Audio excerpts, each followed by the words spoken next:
When the Founding Fathers created the democratic systems that the United States is built upon, they didn't do so in a vacuum. Thousands of years of history have crafted political philosophies that we still hold dear today.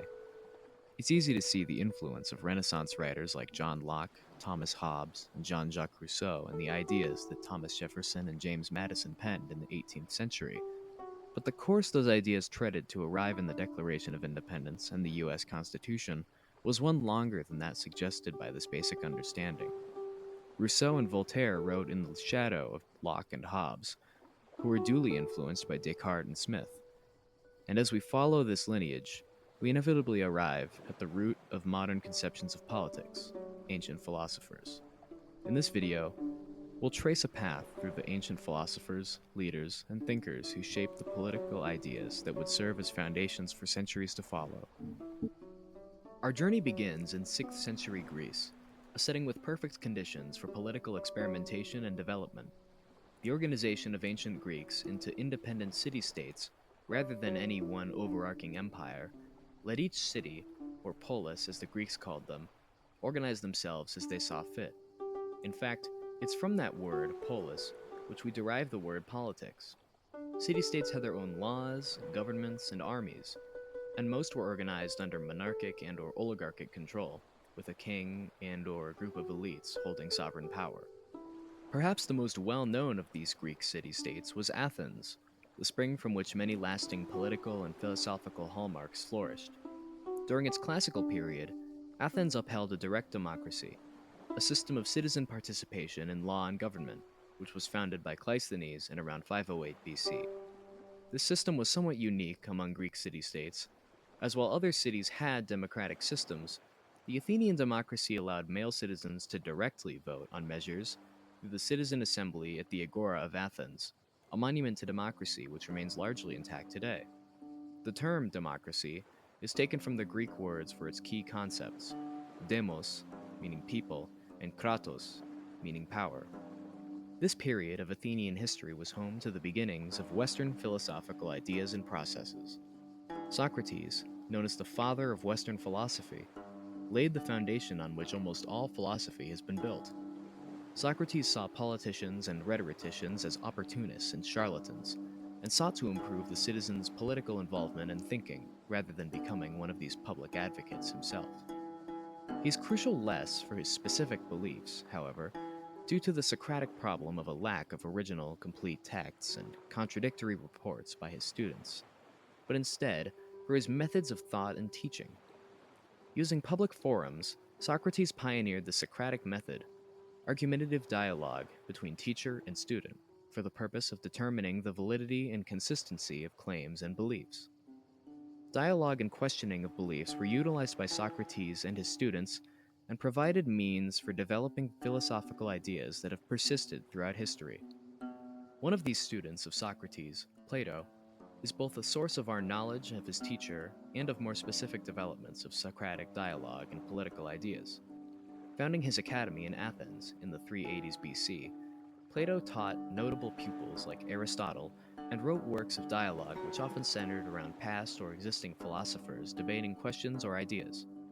In the political realm, his most important works include The Republic, The Laws, and The Statesman, which reflected Plato's ideas on justice and order in city-states, how that justice must operate given the human condition, and the ideal attributes of a just ruler, respectively. Plato understood the class structure of city-states as being broken up into three parts: the guardians, kings or rulers, the auxiliaries, soldiers, and the producers, workers.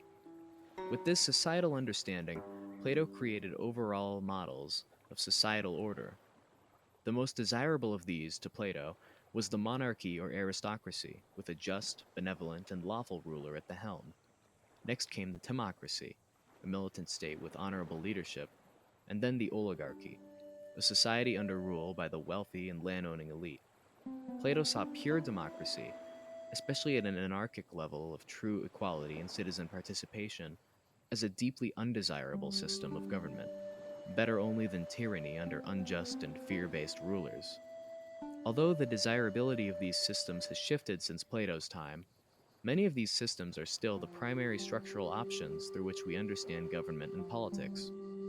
Continuing along the Socratic lineage of Greek philosophers, we arrive at Aristotle, yet another influential thinker of classical Athens, who also founded his own school of philosophy, this time the Peripatetic school in the Lyceum. Although Aristotle is more notable for his scientific and natural philosophies, he did have important governmental beliefs regarding ideal social structure and order.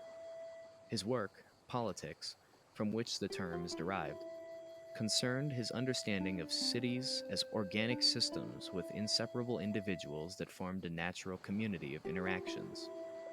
Aristotle saw cities as the natural state of political organization and criticized every form of government, classifying different regimes along axes of scale and interest. The monarchy was the ideal form of government, based around one just ruler, while tyranny was the perverted version of that system. Similarly, aristocracy was the ideal form of rule by the few, as opposed to oligarchy, and constitutional democracies were the natural form of citizen rule by the many, whereas true democracy was not. Generally, Aristotle saw governments as proper if their control was placed in the hands of those who merited it, and if government was not ruled by those with self-interest as their priority. Aristotle's views on natural order for societies also formed influential economic beliefs. He viewed money and property as useful social elements for the sake of order and efficiency, and saw their ills as coming from human nature, which sought to accumulate wealth for profit rather than using it as a means of equal trade for goods and services. In this way, Aristotle disapproved of retail and interest in trade, and believed that money should only be a means of measuring worth for exchange, rather than a good in and of itself. Leaving classical Greece, we enter the Hellenistic period, from 323 BC to 31 BC, a period of history which took place under newly spread Greek ideas and power across more of the Mediterranean than ever before, with Alexander the Great having conquered his way across the region. It's natural, given this expansion of Greek influence, that their philosophical concepts would be both adopted and altered at an unprecedented scale.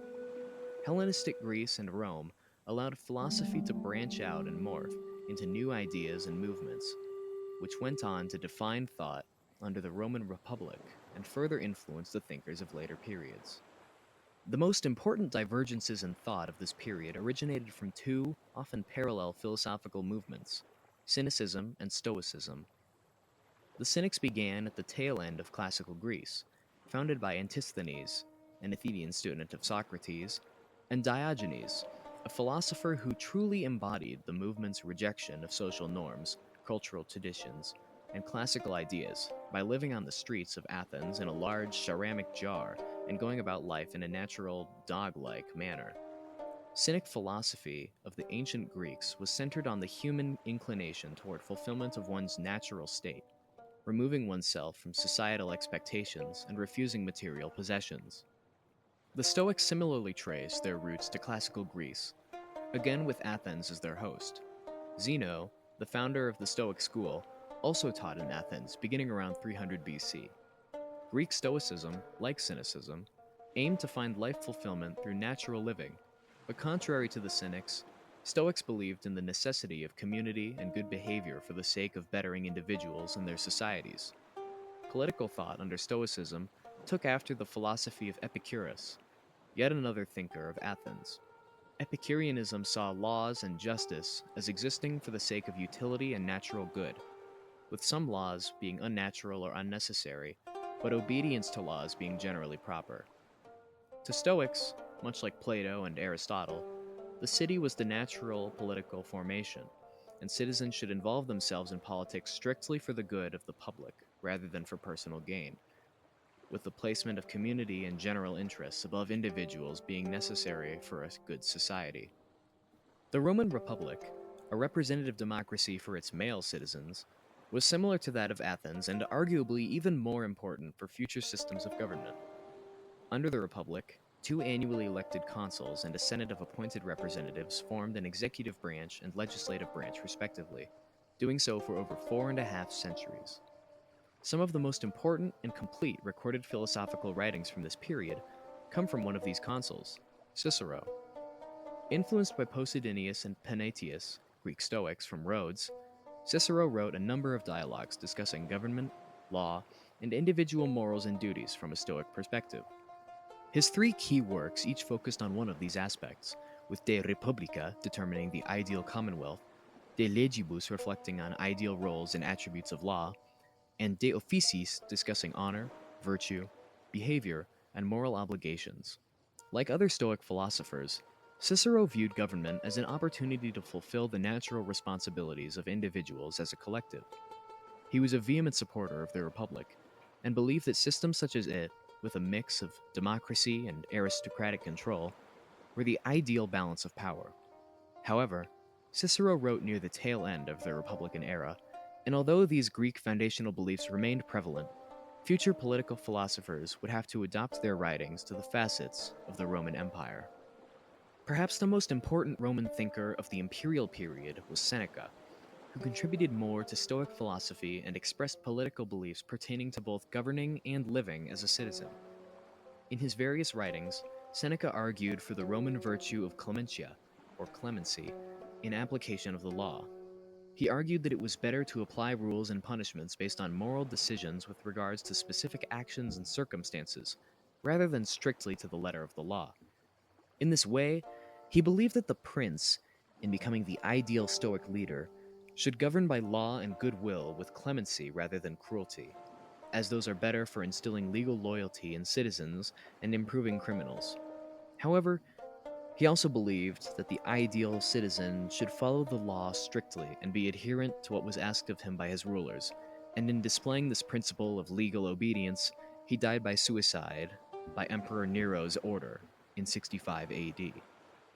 Not all important philosophers of this time hailed from Rome, with the Platonic philosopher Plutarch returning to Greek tradition in philosophy contemporarily with and after the death of Seneca. Plutarch was similarly supportive of monarchy and the virtuous aristocracy, viewing ordinary people as too often unfit or unqualified for making decisions on law and governments, but was also influenced by Greek statesmen in his beliefs far more than by Roman leaders of the time.